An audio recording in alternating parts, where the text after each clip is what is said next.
Jóvenes, muy buenas tardes. Vamos a avanzar el tema referido a lo que son las enzimas. ¿Ya? Las enzimas son proteínas especializadas. Como son proteínas, su estructura básicamente está formada, como ven acá, por cadenas polipeptídicas. ¿Qué quiere decir? Por la unión de aminoácidos. En ciertas cadenas polipeptídicas se van uniendo en forma intrínseca hacia adentro. Mayormente se tiene casi esta forma en todos los libros, que tuviera la forma de una enzima. Pero también hay que recalcar que las enzimas, ¿no ve? Como en biología, hay algunas que tienen actividad enzimática, como son algunos ARN, que son grupos reducidos de ácidos ribonucleicos. ¿Qué función cumplen las enzimas? ¿Ya? La función que cumplen las enzimas principalmente, y está acá, es de degradan los nutrientes, ¿ya? Van a conservar y transformar la energía química. Y también podemos hacer la síntesis de biomoléculas. Es en ese sentido que básicamente en la estructura de las enzimas, ¿sí? Está formado esta parte que está de rojo, que es la zona o sitio activo, que es la zona que reacciona. Más o menos una enzima está entre 62 aminoácidos, o sea, es una proteína mayor a 50, hasta 2500 aminoácidos. Como se dan cuenta, son estructuras complejas. Y esta zona o sitio activo solamente está formada, ¿ya? Por algunos aminoácidos, de 3 máximo hasta 5 aminoácidos. Por eso estoy ampliando acá esta zona sitio activo y como pueden verificar, fíjense, aquí tenemos 1, 2, 3, 4 aminoácidos, ¿ya? Y aquí está el aminoácido catalizador, el cual va a ser la reacción. Entonces, de esa manera, está, como verán acá, esta zona o sitio activo va a ser la que va a realizar lo que se refiere a la catálisis, la degradación de los alimentos. También va a ser lo que se refiere la formación de biomoléculas, ¿ya? Entonces, las enzimas, ¿qué función más van a tener? De acelerar el proceso referido a lo que son las reacciones químicas, ¿ya? Es así, por ejemplo, que vamos a mostrarles aquí, en esta hoja, que las enzimas, como son sustancias o biomoléculas, tienen también algunos requisitos para su funcionamiento, como son lo que se refiere a la temperatura.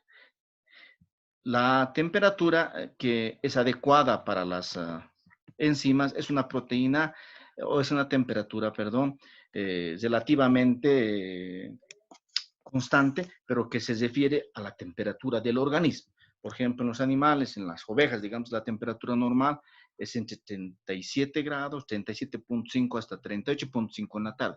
Entonces, a esa temperatura funcionan adecuadamente las enzimas. A mayor temperatura deja de funcionar, o sea, se inactivan, y a menor temperatura también. Otro factor importante es el pH, el potencial de hidrógeno. Respecto del pH, hay mayor variación en lo que es el accionar de las enzimas. Por pH, hay pH básicos, o sea, mayor a 7.4, como es en la cavidad bucal, ¿no? A esa temperatura, por ejemplo, actúan las amilasas salivales, las lipasas salivales, ¿ya? ¿Por qué se llama amilasa? Porque el nombre de la enzima viene del sustrato que va a degradar con la terminación asa. Si va a degradar almidón, amilasa. Si va a degradar proteína, proteasa, ¿sí? Entonces, en el estómago, por ejemplo, el pH es de ácido de 3.5 hasta 2.5, incluso hasta 2 en algunos carnívoros como los gatos. Entonces, a esa temperatura, a ese pH actúan adecuadamente, por ejemplo, la pepsina, que es una enzima que va a degradar, ¿qué? Las proteínas. Entonces, está muy relacionado con la temperatura y el pH. Decíamos que las enzimas aceleran, ¿sí?, el proceso de degradación.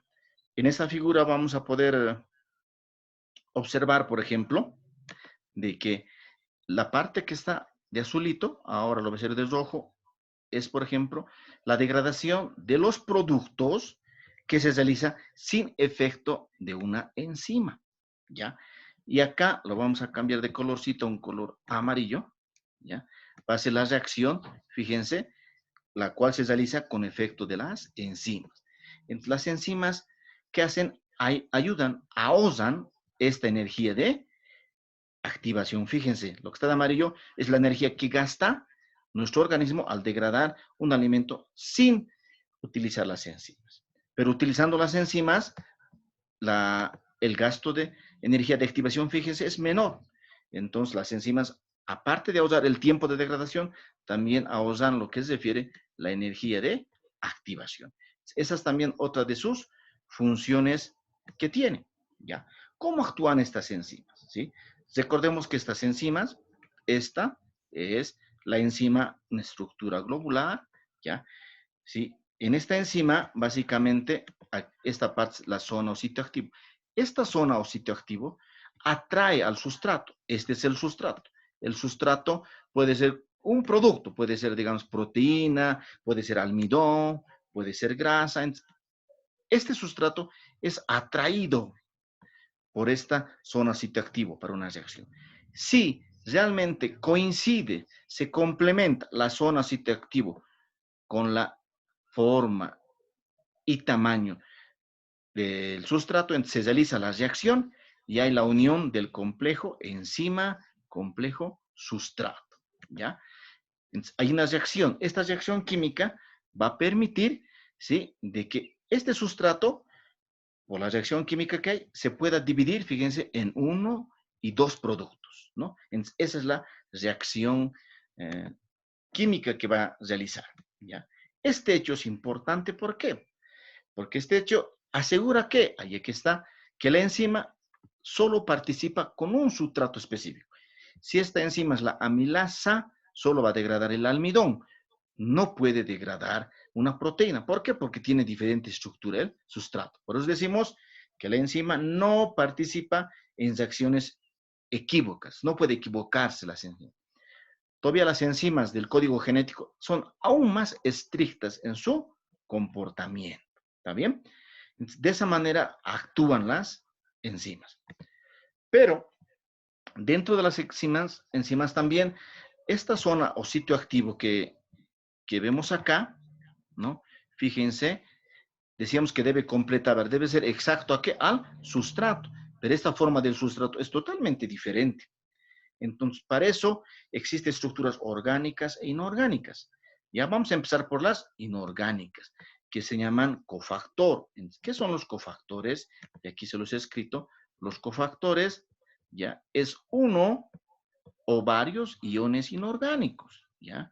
Como lo que es el fierro, el magnesio, manganesio o zinc. En otras palabras, este cofactor viene a la zona o sitio activo, básicamente esta parte, fíjense, y ahora recién se puede complementar la unión de la enzima y el cofactor con el sustrato para realizar la degradación. Si no hubiera este factor, no hubiera lo que se refiere a la reacción enzima-sustrato, ¿ya? Para eso, ¿qué función cumple este sustrato? Y aquí también lo he dibujado, lo voy a colocar a este ladito. Su función principal es un centro catalítico, que quiere decir que este cofactor unido a la zona citoactivo van a actuar como un centro de degradación del sustrato. También esto es un grupo puente, que quiere decir que va a unir la enzima, va a unir con el sustrato. ¿Para qué? Para que haya una correcta complementación. Y otra, la tercera función, es la estabilidad a la reacción química que le va a dar este factor para la unión entre la enzima y el sustrato. ¿Sí? Ahora vamos a hablar un poco de la coenzima, que también esto puede ser, pero coenzima, ¿cuál es la diferencia de una coenzima? Que aquí lo estoy colocando hasta de negro, es que es un complejo orgánico, ¿ya? ¿Sí? En otras palabras, es una estructura orgánica que mayormente las coenzimas están formadas por las vitaminas liposolubles. Por eso es muy importante las vitaminas consumirlas para que reaccionen, para que puedan complementarse la enzima con el sustrato. sustrato. Estas coenzimas son estructuras orgánicas, termoestables. Por su tamaño, fíjense, en comparación a la enzima, son de bajo peso molecular. Entonces, esa es la diferencia que podemos percibir. Pero estas enzimas también tienen una secuencia, ¿ya? ¿Cómo se va a realizar la reacción? ¿Sí? Para eso, por ejemplo, podemos ver en esta estructura, me voy a permitir mostrarles un poco más grande, ¿ya?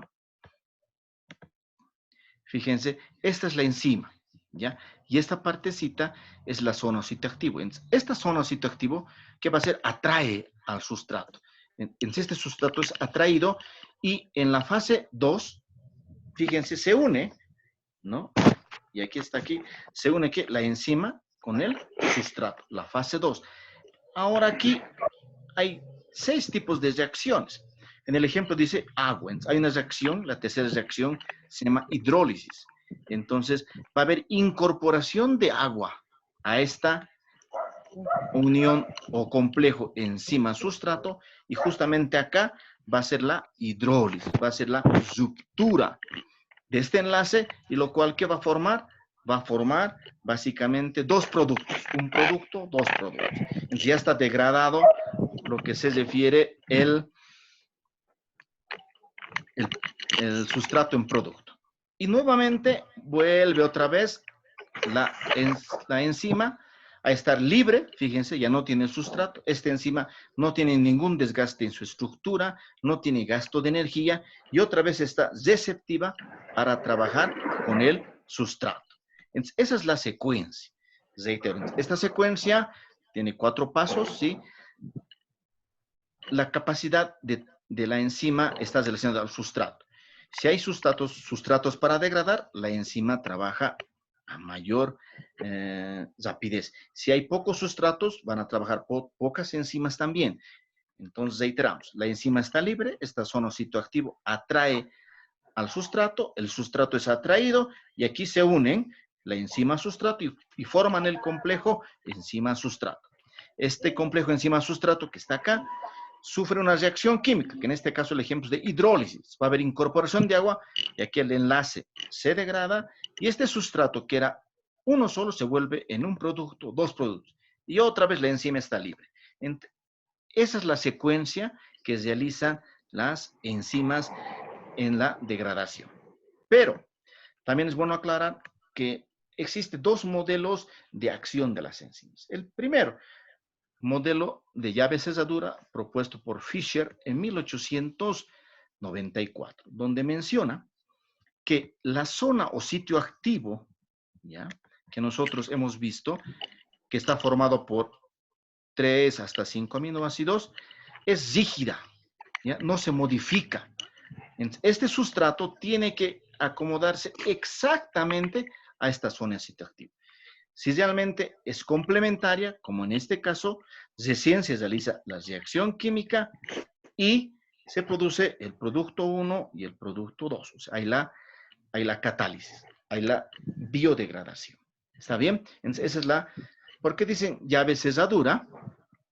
Porque básicamente es como cuando a una cerradura introducimos la llave, entonces, ingresa. Si es su llave verdadera, los dientes están con la chapa, entonces abre la puerta.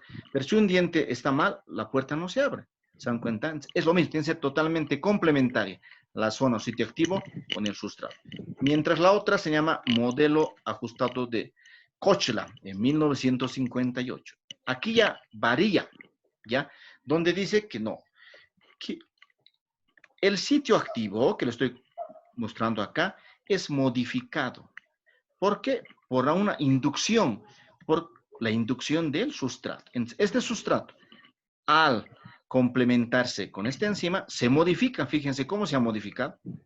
Esta modificación permite que haya la reacción química. Hay la reacción química. Entonces, este complejo enzima completa su trabajo y se produce el producto 1 y el producto 2 y la enzima vuelve otra vez a su actividad y a su forma inicial. ¿Está bien? Pero decíamos al principio que una característica importante de las enzimas es la especificidad. ¿Qué quiere decir? La capacidad que van a tener las enzimas de poder relacionar, ¿sí? Y escoger al sustrato exacto. Aquí, por ejemplo, ponemos, en el ejemplo, aquí está un residuo polar, que quiere decir que es sumergible en agua, y aquí también el sustrato está polar. En la parte media está residuos apolares, aquí también está residuos apolares. ¿Está bien? Tiene que ver. Está relacionada en base a qué. A ver si me permite. Va a estar relacionada en base a la forma. La forma debe coincidir exactamente. ¿Ya? Después está respecto a la carga, si es positiva o negativa, se debe complementar. Y a la característica que les mencionaba, si es hidrófilos o hidróficos. En otras palabras, si es sumergible en agua o no es sumergible en agua. Entonces, de esa manera podemos ver la especificidad. En otras palabras también, ustedes han visto el tema de carbohidratos, ¿ya? Y ahí, por ejemplo, vamos a ver este tema. Esta es la estructura de una glucosa. 1, 2, 3, 4, 5, 6 átomos de carbono. Pero cuando el oxidrilo está a la derecha es D-glucosa y cuando está a la izquierda es L-glucosa. Pero fíjense, lo demás es totalmente igual. ¿Qué dice la especificidad? La capacidad que tiene de enzima de, ese micrófono por favor, de poder diferenciar entre dos sustratos que sean similares. Entonces, la enzima no se equivoca, actúa con la D-glucosa y no puede actuar con la L-glucosa. Esa es la especificidad, jóvenes, ¿ya? Otro tema que es importante conversar es respecto a la inhibición. ¿Ya? ¿Qué es la inhibición enzimática?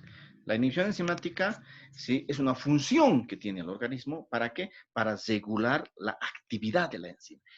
¿Cómo regula la actividad de la enzima? Fíjense, ¿qué es lo que pasa normalmente? Aquí está la enzima, zona sitio activo, atrae al sustrato, aquí se une la enzima al sustrato, y aquí se sale el producto 1, producto 2, normal. Pero fíjense acá, este es el inhibidor. El inhibidor también es atraído por la zona sitio activo. Entonces, ¿cómo es atraído? Va a la zona sitio activo y está ocupado y el sustrato no puede ingresar a la enzima y por ende no hay reacción química. Entonces, esa es la inhibición. Existen dos tipos de inhibiciones. La inhibición irreversible y la reversible. La irreversible es cuando este inhibidor ingresa a la zona o sitio activo y no sale más. Se queda ahí. ¿Está bien? Mientras la reversible es cuando este inhibidor solo entra a la zona sitio activo por un periodo de tiempo. ¿Está bien? Entonces, esta forma reversible tiene también su clasificación. Vamos a ver primero lo que se refiere a la inhibición acompetitiva. ¿Ya? Y también ya la acompetitiva, ¿a qué se refiere? Es la inhibición cuando, fíjense, el sustrato se une con la enzima. Pero este inhibidor, justo a esa unión de enzima-sustrato, se une. Se une, entonces no permite que este sector haya una reacción química. Entonces inhibe que este sustrato se pueda convertir en producto. Así llamamos A competitiva. ¿Está bien? Después tenemos otra que es la inhibición competitiva. Fíjense, este es el inhibidor, este es el sustrato que está en la zona sitio activo. Se atraen, en esta zona sitio activo atrae al sustrato y atrae también al inhibidor, compiten, pues se llama competitiva. En este caso, fíjese, el inhibidor le gana, se va a acomodar, complementar en la zona sitio activo y por ende los sustratos no van a hacer la catálisis. Se llama competitiva, compiten. ¿Quién llega primero a la zona o sitio activo? Ahora tenemos otro, que es el tercero, que básicamente se llama no competitiva, ¿ya?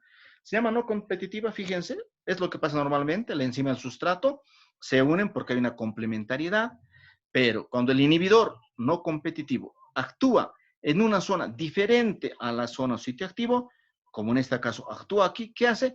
Modifica el área, modifica la forma de la zona o sitio activo. ¿Para qué? Para que aquí no haya complementariedad, no haya reacción química y por ende se inhibe, se paraliza la acción de la enzima. A esto llamamos inhibición no competitiva. ¿Está bien? Vamos a ver ahora lo que se refiere el uso de estas enzimas. Las enzimas se utilizan en diferentes formas, estos aceleradores, ¿ya? Por ejemplo, en el queso Roquefort se utiliza una enzima que es la lipasa. ¿Qué hace la lipasa? Se introduce durante el proceso de producción de queso, ¿no? Este queso Roquefort, ¿para qué? Para favorecer la maduración. No olvidemos que el queso Roquefort es un queso madurado, ¿no? Eh, Se forma en un ambiente oscuro y esta lipasa hace que esta grasa no deteriore el queso. ¿Está bien? Pues tenemos la lactasa. La lactasa, ¿qué hace? Es la que va a hacer la ruptura de la lactosa, ¿ya? La lactosa, ¿qué es? Es el azúcar de la leche. Esta lactosa está formada por glucosa y galactosa. Entonces, cuando actúa la lactasa, divide la lactosa y forma glucosa y galactosa. Después tenemos la adicción de la carne. ¿Esto alguna vez han visto cuando la carne, digamos, es de un animal mayor, está duro? Entonces, ¿qué se hace? Con papaya se le pone encima y al día siguiente está blandita. ¿Y qué tiene la papaya? Tiene una enzima, papaína. ¿Qué hace esto? Ablanda la carne. Después tenemos otro ejemplo también, porque hay muchos en biología molecular, por ejemplo. Hay enzimas de restricción, la ADN ligasa y polimerasa. Entonces, ¿estas qué hacen? Van a manipular el ADN mediante ingeniería genética. También es importante ¿para qué? Para el uso de la farmacología, para el uso de la agricultura, uso de la medicina, uso en la parte criminalística, ¿no? Y algo más que es importante ¿para qué? Para la digestión, ¿no? Para la restricción, para la reacción de cadena de polímeras. Y hay, también en los detergentes existe mucha actividad, ¿sí? Con esto yo voy a concluir, mostrarles, por ejemplo, acá cómo reaccionan las enzimas. Este es el almidón, puede ser la papa, puede ser el arroz. Y fíjense, este almidón tiene una enzima amilasa. ¿Y qué va a hacer? De esta estructura grande que está formada por 1000 a 5000 glucosas, fíjense, lo convierte en estructuras cortas. ¿Ya? En estas estructuras, otra enzima actúa y lo convierte en disacáridos, 1, 2 sacáridos. Fíjense. Viene otra enzima, en este caso será la sacarasa, o la lactasa y que lo convierte en glucosa. De esa manera, ¿qué quiero demostrar? Que las enzimas actúan en forma secuencial, en forma ordenada, ¿sí? Hasta obtener nutrientes que pueden ser asimilados por Y se nosotros. nos escucha.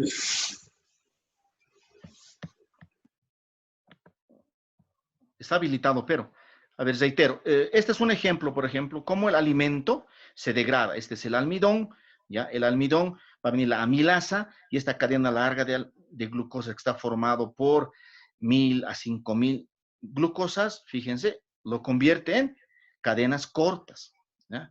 Mayormente esto se hace en la cavidad bucal, en la saliva. Y estas estructuras pasan al intestino y hay otras enzimas actúan para romper estos enlaces y convertir en disacáridos, sacarosa y lactosa. Pues vienen otras enzimas que degradan estos enlaces, hidrolizan. Y entonces la sacarosa lo vuelve en glucosa y fructosa. La lactosa lo vuelve en glucosa y galactosa. Fíjense, y como glucosa es recién absorbido en el intestino. ¿Qué hemos visto? Que las enzimas actúan en forma secuencial, en forma ordenada. ¿Para qué? Para degradar los alimentos hasta convertirlos en nutrientes, ¿no? Esa es la función principal de las enzimas. Jóvenes, ¿alguna pregunta? Nos queda un minuto.